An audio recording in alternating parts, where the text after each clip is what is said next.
Hello student, in the last lecture we discussed about electronic configuration of 1 to 30 element. ये सबको पता होना चाहिए और सबने अपनी क्लास नोट में 1 to 30 तक लिखा होगा और लिखना भी है, दैट इज कंपल्सरी।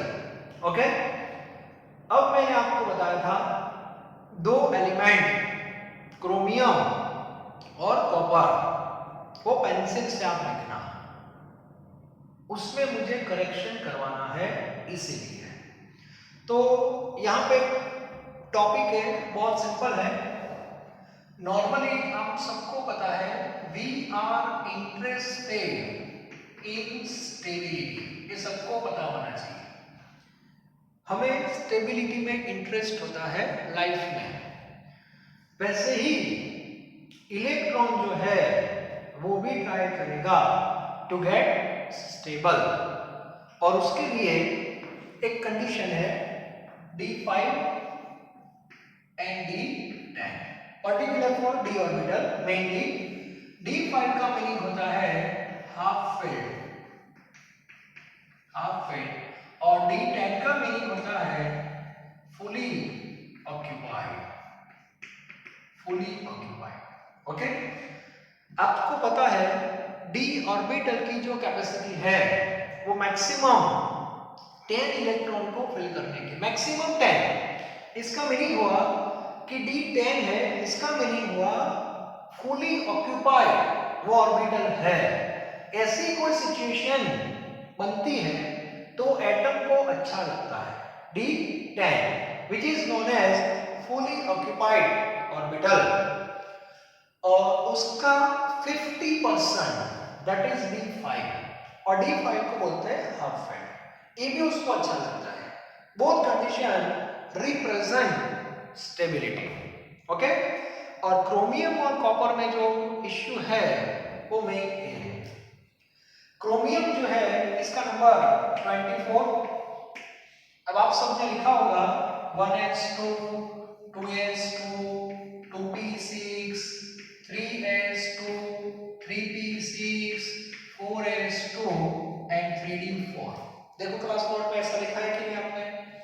2 + 2 4 + 6 10 + 2 12 + 6 18 20 एंड 24, आपने ऐसा लिखा होगा।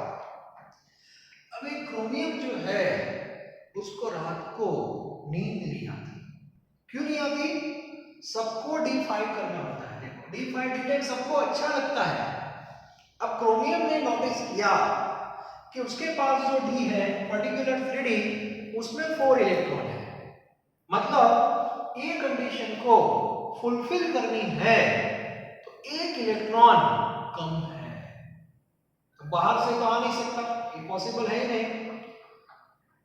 तो केमिस्ट्री में एक बात याद रखना, एटम स्टेबिलिटी के लिए ट्राई करता है और उसके लिए जरूरत पड़ने पर वो अपने इलेक्ट्रॉन को इधर उधर एडजस्ट कर सकता है according to requirement, but based on energy difference, वो मेन है। अब यहां पे आप देखो D4 है, मतलब क्रोमियम ने सोचा कि मुझे D5 करना है, तो 3D4 के नजदीक में 4s है, नजदीक में ही होता है, और इन दोनों के बीच में जो एनर्जी का गैप है that is very very less, और उसको ओवरकम करने के लिए इलेक्ट्रॉन को ज्यादा मेहनत नहीं करनी पड़ती, पॉसिबल है। और इसीलिए क्रोमियम ने अपना एक इलेक्ट्रॉन 4s में से 3d में क्या कर दिया, शिफ्ट कर दिया टू गेट स्टेबिलिटी। और इसीलिए आप देखना केमिस्ट्री की टेक्स्ट बुक में क्रोमियम का इलेक्ट्रॉनिक कॉन्फ़िगरेशन 4s1 3d5 है। This is exceptional case from regular pattern. बात समझ आ रही है? अभी मैं यहां पे खड़ा हूं, चलो क्लास में आप मुझे बोलो सर बेंच पे आ जाओ जंप करके। तो मैं चेक करूंगा ना कि हाँ अभी मैं ये लेवल पे हूँ, बेंच की हाइट इतनी है, यहाँ तक बेंच की हाइट है, चलो मैं ट्राई करो तो ये पॉसिबल है, तो मैं ट्राई करूंगा। सर ऊपर टेरेस पे जंप करके चले जाओ, इज इट पॉसिबल? नो, मेरे पास दिमाग है, मैं ट्राई नहीं करूंगा। जहां मुझे लगेगा कि यहाँ पे एनर्जी की रिक्वायरमेंट कम है और मैं एक स्टेप से उस स्टेप में जा सकता हूँ, तो वो पॉसिबल है। लेकिन एनर्जी की रिक्वायरमेंट ज्यादा रहेगी तो हम वो ट्राई नहीं करते। तो एक बात ये भी आप याद रखना, ऐसा नहीं कि इलेक्ट्रॉन कहीं से कहीं जा सकता है, ऐसा नहीं है कि चलो फर्स्ट सेल का इलेक्ट्रॉन थर्ड में चला गया अपने आप विदाउट सप्लाइंग एनर्जी, तो पॉसिबल है ही नहीं, ये अपने आप चला जाता है। बाहर से आपको कोई एक्स्ट्रा फोर्स या एक्स्ट्रा एनर्जी देने की जरूरत नहीं है। रूम टेम्परेचर पे ये इलेक्ट्रॉन इधर उधर हो सकता है, 4s का इलेक्ट्रॉन 3d में आ सकता है, ये सब नहीं आ सकता है, ये सर ये आ सकता है, पहला ये तो पॉसिबल नहीं है। वो एनर्जी गैप चेक करना पड़ता है प्रैक्टिकली। बात समझ आ गई? ओके।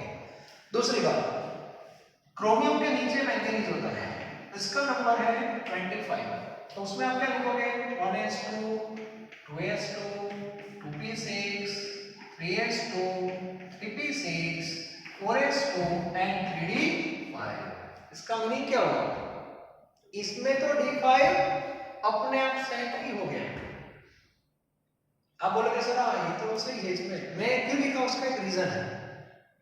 ज्यादातर स्टूडेंट क्रोमियम के पीछे पड़ जाते हैं, उनको दिमाग में हाँ क्रोमियम में d5 है, क्रोमियम में d5 है, वो 4s वाला इधर चला गया, सबको पता होता है।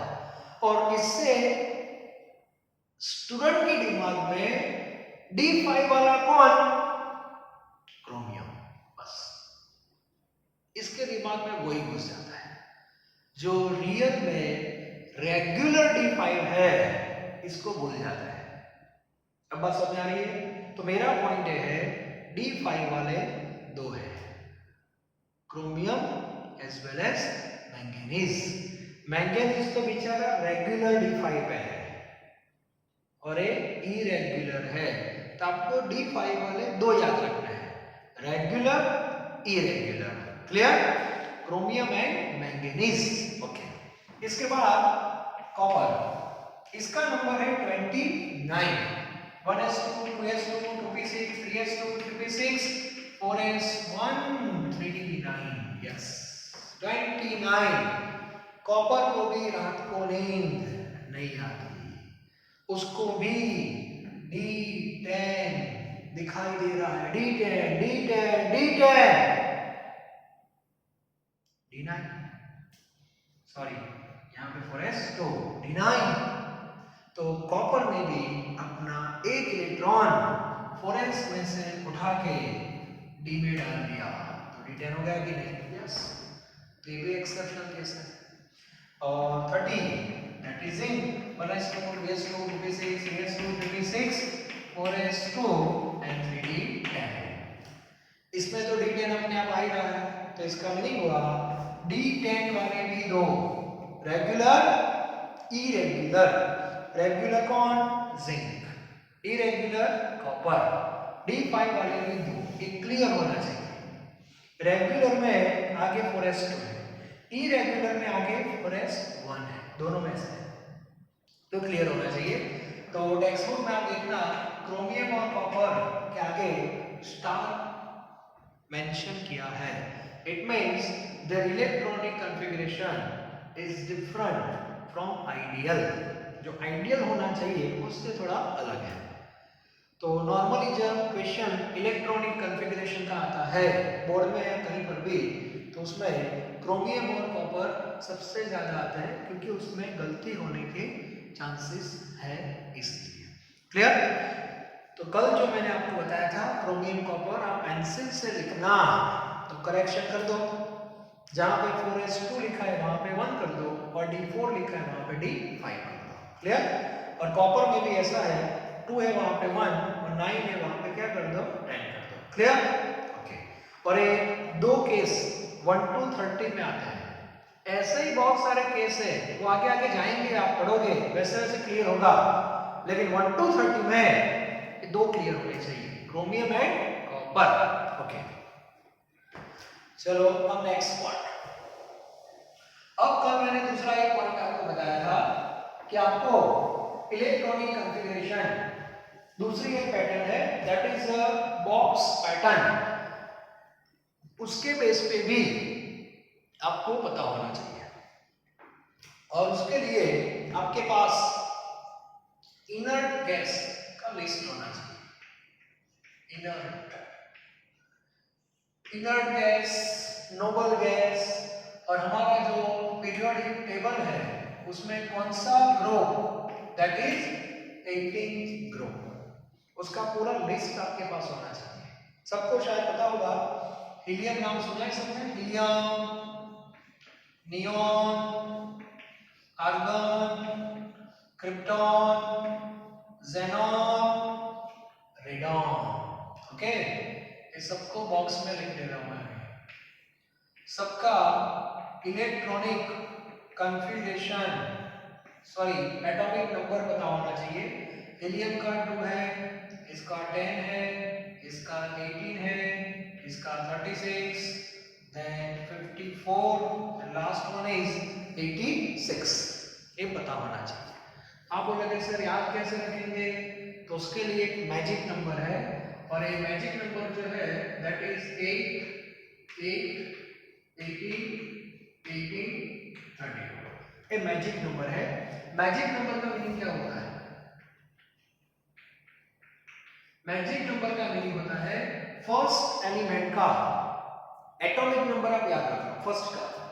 तो हीलियम का कितना है? 2। अब 2 में 8 क्या कर दो? ऐड कर दो, +8, तो 10 हो गया ना। नेक्स्ट 10 में फिर से +8 कर दो, दैट इज 18। 18 में फिर से 18 ऐड कर दो, दैट इज 36। 36 में 18 आप ऐड कर दो, दैट इज 54। और 54 में 32 आप ऐड कर दो, दैट इज 86। ओके, तो फर्स्ट का आपको पता है, तो सबका पता होना चाहिए। अब देखो, एक सिंपल मैं लॉजिकल बात कर रहा हूं। हमारा जो पीरियोडिक टेबल है उसका पूरा चैप्टर है, चैप्टर नंबर 3। फिर भी मैं थोड़ा आपको केमिस्ट्री के बेस पे थोड़ा आइडिया दे रहा हूं, ये पॉइंट आप दिमाग में डाल देना अच्छी तरह। जैसे हम लोग घर पे रहते हैं, हमारा भी एक हाउस होता है कि नहीं? सबका होता है। वैसे ही केमिस्ट्री में जितने भी एलिमेंट्स हैं, अब तक टोटल 118 एलिमेंट डिस्कवर हुए हैं, और सबका एक हाउस है, and that is our periodic table. Clear? तो सबको जगह दी है पीरियोडिक टेबल में, सबको ये पता होना चाहिए, और उसको ग्रुप और पीरियड में डिवाइड किया है। टोटल 7 पीरियड है, दैट इज हॉरिजॉन्टल रो, और 18 ग्रुप है, that is vertical column, that is group. तो पीरियोडिक टेबल में आप देखना, जो मॉडर्न पीरियोडिक टेबल है उसमें टोटल 18 ग्रुप है, 1 2 3 4 like this up to 18, number 1। और एक ग्रुप और पीरियड के बेस पे सबको हमने जगह दी है, और एक पीरियोडिक टेबल है, that is house of element. Okay, भगवान की बात कर रहा हूं मैं। भगवान ने स्टेबिलिटी का जो क्या बोलते हैं, ब्लेसिंग, वरदान जो है, वो इस ग्रुप को दिया है। इसका मीनिंग क्या होता है? इसका मीनिंग होता है कि ये जो एलिमेंट है वो पीरियोडिक टेबल में से बाहर नहीं आते। क्यों नहीं आते भाई? क्योंकि उनका ऑक्टेट का जो फंडा है, जो रूल है, दैट इज फुलफिल्ड। जो रूल था ना 10th में पढ़ा होगा कि लास्ट में 8 इलेक्ट्रॉन ऐसा आपने कुछ पढ़ा होगा, ऑक्टेट रूल, यस, वो इस सब में फुलफिल हो रहा है, and therefore they all known as stable element. Inert का मीनिंग होता है वो किसी के साथ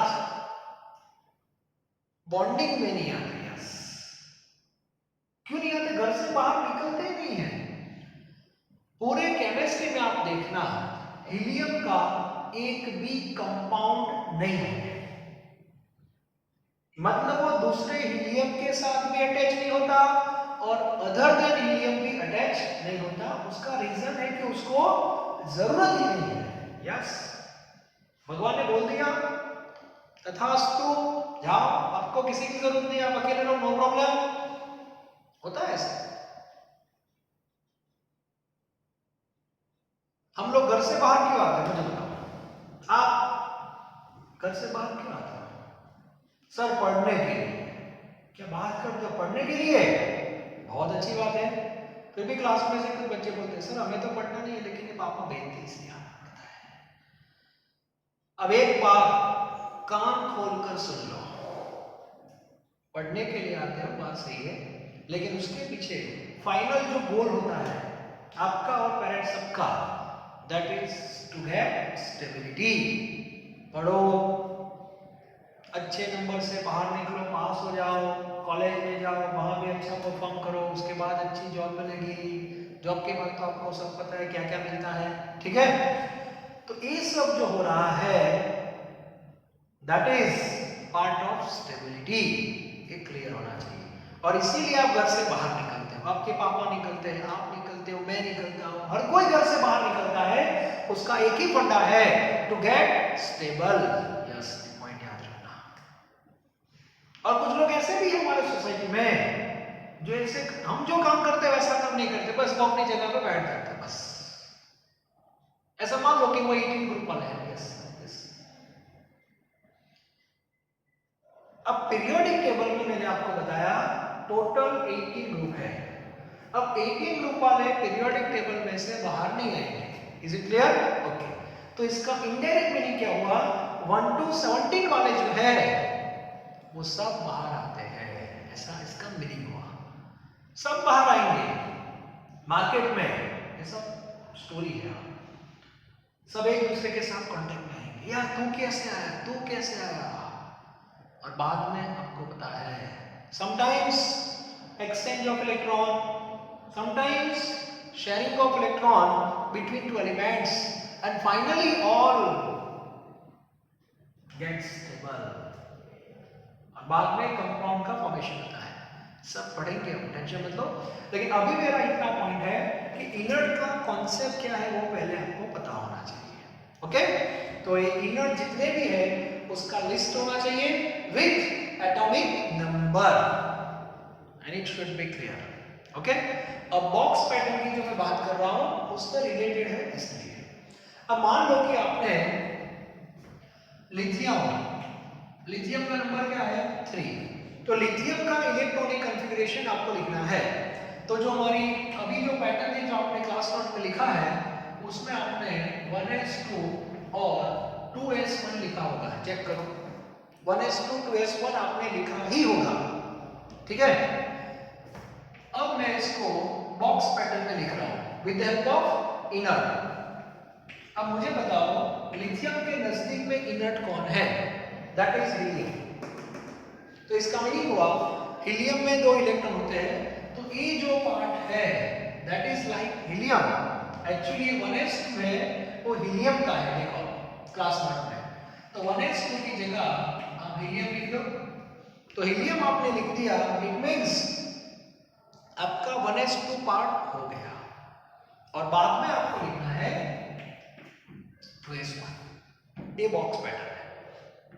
दूसरा एग्जांपल, सर ये तो क्या फर्क पड़ा, 2 इधर है तो 2 सेम ही हुआ ना। अब देखो दूसरा एग्जांपल, सोडियम, इसका नंबर क्या है 11। ओके, चलो अब तक आपने क्लास नोट में ऐसा लिखा होगा 1s2 2s2 2p6 3s1, देखो तो लिखा है ना ऐसा। हाँ, अब मुझे बताओ सोडियम जो है 11 नंबर है उसका, उसके नजदीक में कौन सा इनर्ट है, that is number 10, and that is neon. Okay, तो इसका मीनिंग हुआ नियॉन हैविंग 10 इलेक्ट्रॉन, तो ये जो पार्ट है up to this that represent neon.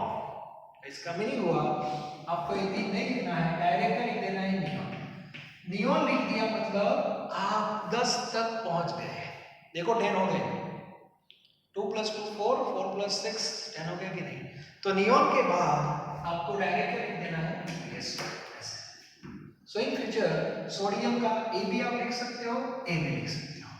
बात समझ आ रही है? ये रेगुलर पैटर्न है और ये बॉक्स पैटर्न है।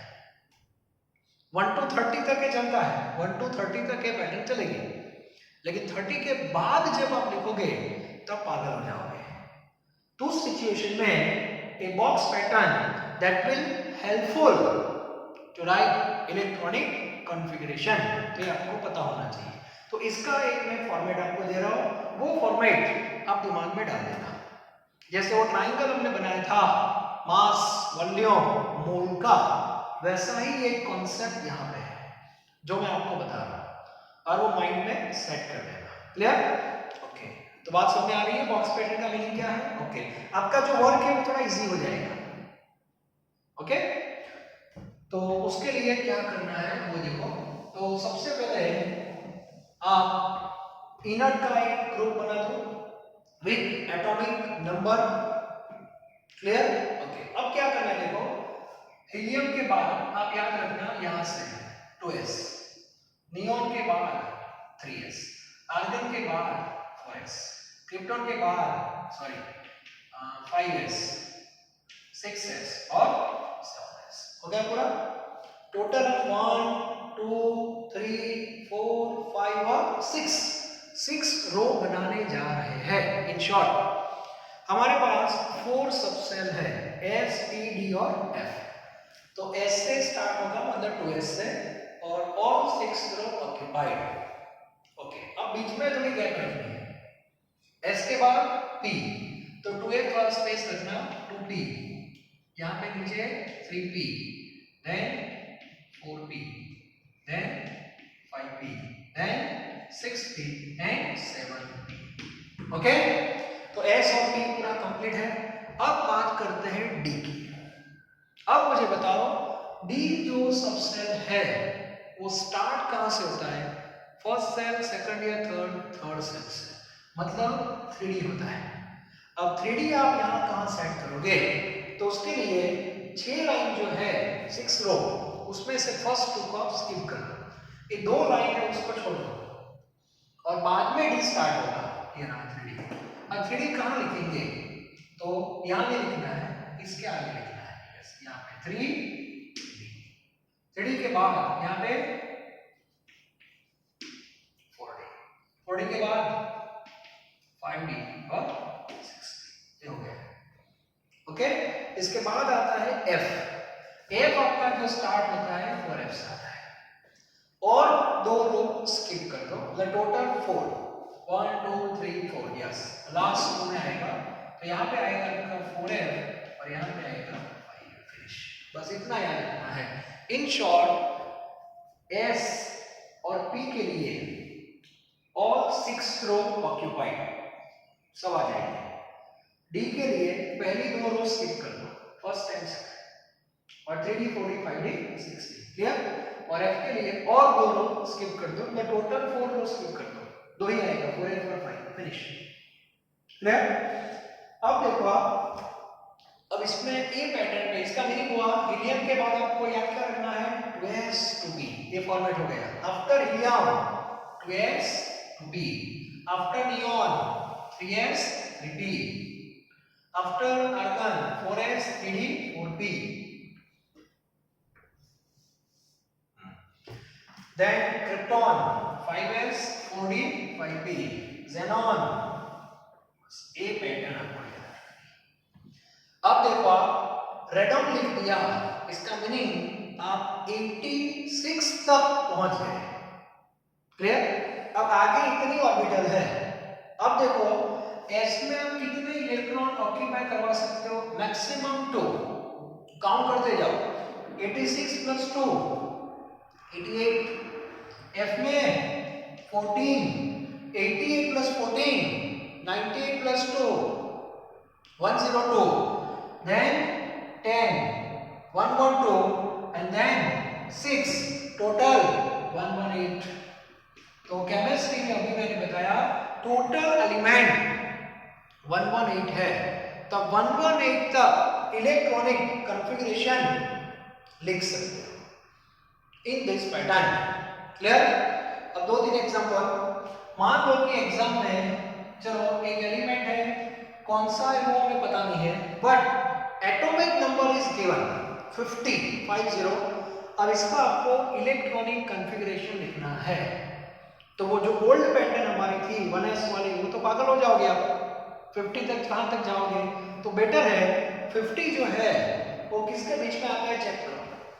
यहां चेक करो 50 किसके बीच में आ रहा है, 36 एंड 54। तो क्रिप्टॉन की जो है उसको बेस बना दो। तो क्रिप्टॉन मतलब आपने 36 तक लिख दिया, फिनिश। क्रिप्टॉन के बाद 5s, s में maximum 2 electron, that is 5s2, और काउंट करते जाओ 36 + 2 38। आपको 50 तक जाना है। सो 5s2 देन 40 में मैक्सिमम 10 इलेक्ट्रॉन, 10 हो गए। 36 + 2 38 + 10 48 तक पहुंच गए। 5 की कैपेसिटी 6 इलेक्ट्रॉन की है, वी रिक्वायर ओनली 2। क्लियर? हो गया। तो इस बेस पे इलेक्ट्रॉनिक कॉन्फ़िगरेशन आपको लिखना है। मान लो कि कोई एलिमेंट है Y, इसका एटॉमिक नंबर है सपोज 25, मैंगनीज है, तो 25 किसके बीच में आएगा? इन दोनों के बीच में आएगा, 18 और 36। सो आफ्टर 18 आर्गन कंप्लीट, तो आर्गन जो है दैट इज 18। ओके, आर्गन के बाद इलेक्ट्रॉन 4s में आएगा, तो 4s में कितने इलेक्ट्रॉन? 2। 18 + 2 20, और 20 + 5 दैट इज 25। हो गया 25। तो आप ऐसे लिख सकते हो। तो आगे आपने जो 1 to 30 का जो लिखा था ओल्ड पैटर्न में इलेक्ट्रॉनिक कॉन्फ़िगरेशन, अब मैं आपको होमवर्क दे रहा हूं। Clear? 1 to 30 again in which pattern? Box pattern. तो सबको लिखना पड़ेगा। हाइड्रोजन में नहीं आएगा बॉक्स पैटर्न, हाइड्रोजन में 1s2 लिख देना, और हीलियम भी आप 1s2 लिख देना। लेकिन लिथियम के बाद पैटर्न स्टार्ट हो जाएगी, क्योंकि लिथियम का एटॉमिक नंबर 3 है, तो एक फर्स्ट हो जाएगी helium complete 2s1, beryllium number 4, helium complete 2s2, boron helium complete 2s2, 2p1 2p2 2p3 2p4 2p5 2p6 तक लिखोगे नियॉन हो जाएगा आपका। तो ट्राई करना 1 to 30। ओके, तो बॉक्स पैटर्न भी आपका परफेक्ट होना चाहिए। सीक्वेंस याद रख लेना, एक फॉर्मेट याद रखना। Now officially chapter 2 now completed, और 1 to 30 तक के element with name, with atomic number and with electronic configuration आपको आना ही चाहिए विदाउट फेल। क्लियर? और यहाँ पे आपका चैप्टर 2 जो था वो पूरा कंप्लीट हो गया।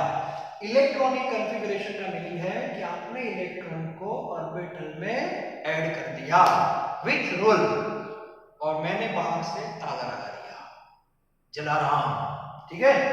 अब चेक करना है कि वो इलेक्ट्रॉन बाहर आना नहीं चाहिए बस, वरना फिर से खो जाएगा। अब कहां ढूंढेंगे?